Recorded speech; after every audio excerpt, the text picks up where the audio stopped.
Bonjour à toutes et à tous.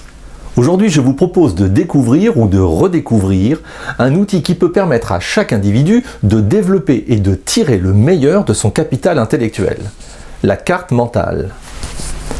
C'est Tony Buzan, un psychologue anglais qui a fait de nombreuses recherches sur l'apprentissage, qui en est l'inventeur. Mais revenons quelques instants sur cet outil essentiel qu'est la carte mentale. La carte mentale est un outil qui permet la représentation et la gestion de l'information de manière graphique, visuelle.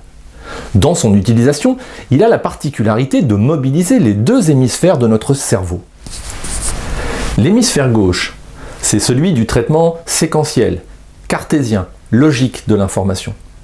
Dans nos sociétés occidentales, 80% de la population a cet hémisphère gauche dominant. L'hémisphère droit, pour sa part, est celui de l'intuition, de la créativité, de l'imagination et des émotions.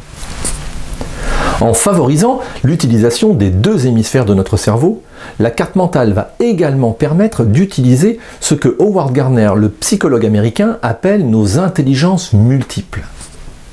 Pour illustrer mon propos, voici une courte vidéo sur une carte mentale réalisée sur un logiciel informatique. Le sujet en est justement les intelligences multiples.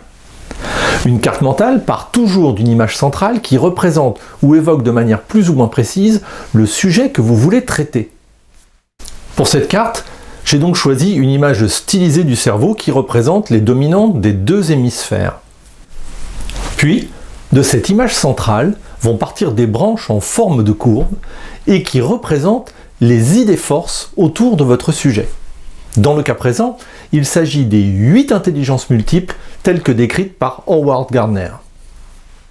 Nous avons donc l'intelligence verbale linguistique, musicale rythmique, interpersonnelle, visuelle spatiale, corporelle kinesthésique, logico-mathématique, intrapersonnelle et enfin naturaliste. À partir de ces ramifications secondaires, il est possible encore de faire d'autres ramifications. Ici, il s'agit de noter quelques mots qui représentent les capacités associées à chacune de ces intelligences multiples. Pour terminer, vous avez noté que j'ai rajouté des images sur chacune des intelligences multiples.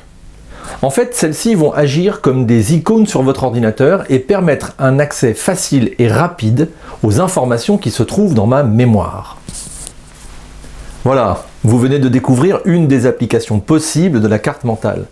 Il s'agissait simplement ici de collecter les informations clés autour de la notion d'intelligence multiple, pour vous permettre par exemple d'en faire une restitution simple auprès d'un public. Mais vous l'avez compris, les possibilités d'utilisation de la carte mentale, tant sur un plan professionnel que personnel, sont très nombreuses. Dans le cadre du recrutement, de la recherche d'emploi, pour réaliser une offre d'emploi, pour préparer un CV, une lettre de motivation.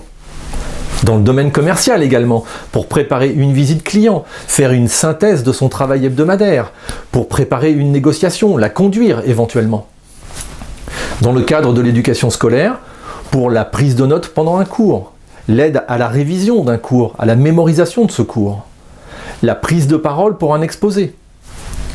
Et bien entendu, plus généralement, dans la résolution de problèmes et globalement la gestion de projets.